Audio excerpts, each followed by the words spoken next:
Assalamualaikum warahmatullahi wabarakatuh. Halo semuanya, saya Widya Halima dan di sini saya akan memaparkan mengenai topik 2 yaitu demonstrasi kontekstual yang berjudul kontekstualisasi dasar-dasar pendidikan Ki Hajar Dewantara. Di mana topik yang akan kita kerucutkan adalah strategi dalam mewujudkan pemikiran Ki Hajar Dewantara yang mana pendidikan harus berpihak kepada murid. Sebelumnya, pendidikan yang berpihak pada murid itu merupakan pendekatan yang berfokus pada kebutuhan, potensi, dan perkembangan individu. Pendekatan ini menempatkan peserta didik sebagai pusat dari proses pembelajaran dan bertujuan untuk menginspirasi pertumbuhan serta keberhasilan mereka secara holistik. Nah, adapun strategi yang saya dapat lakukan dalam mewujudkan pemikiran Ki Hajar Dewantara di mana pendidikan yang berpihak pada murid. Pertama adalah pengajaran dan pendidikan yang dijalankan oleh setiap guru itu harus memerdekakan peserta didik.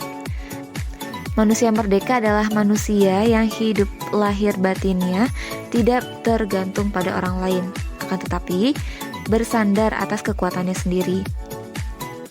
Tetapi di sini bukan berarti manusia itu bisa hidup sendiri ya, tetapi manusia bisa bergerak atas kehendaknya sendiri atau kekuatannya sendiri.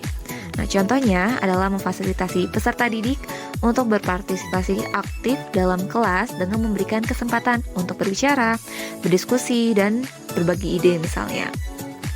Adapun yang kedua adalah mendidik dengan sistem Among. Sistem Among adalah metode pendidikan yang berjiwa kekeluargaan dengan kasih sayang dan kodrat alam, yang mana di dalam itu terdapat cara-cara dalam mendidik anak. Alat pembelajarannya berupa perhatian untuk tumbuhnya lahir dan batin si anak. Contohnya itu adalah memberi tantangan yang sesuai kepada peserta didik berdasarkan tingkat kemampuannya untuk mendorong rasa percaya diri. Ketiga, pendidikan sejatinya menuntun anak mencapai kekuatan kodratnya yang sesuai dengan kodrat alam dan zaman. Contoh, bila misalnya kita mengajar di abad sekarang ini yaitu abad 21, maka sebagai guru kita harus memaknainya dulu nih. Memaknai dengan memberikan ilmu yang berdasarkan abad 21. Jangan menggunakan yang abad 20, itu akan memberikan hal yang berbeda. Sehingga itu dinamakan dengan melihat kodrat zaman.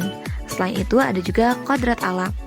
Nah, di kodrat alam itu termasuk pada konteks lokal sosial budaya peserta didik di Indonesia berdasarkan wilayahnya.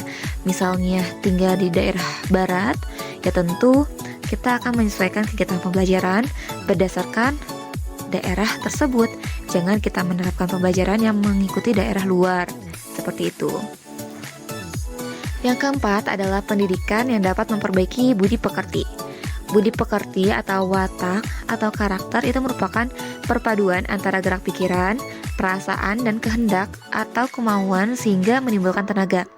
Budi pekerti juga dapat diartikan sebagai perpaduan antara cipta yaitu kognitif, karsa yaitu afektif sehingga menciptakan karya atau psikomotorik.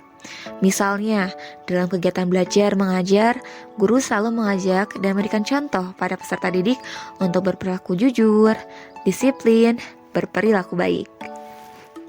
Yang kelima adalah pendekatan sosiokultural dalam pendidikan. Nah, pendekatan ini menekankan pentingnya konteks sosial, budaya, dan interaksi dalam proses belajar mengajar. Contoh penerapannya adalah mengajak siswa untuk bekerja kelompok agar mereka bisa saling berkolaborasi untuk mencapai tujuan bersama yang sudah ditetapkan.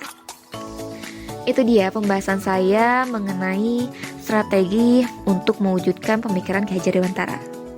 Lebih kurangnya mohon maaf. Terima kasih. Wassalamualaikum warahmatullahi wabarakatuh.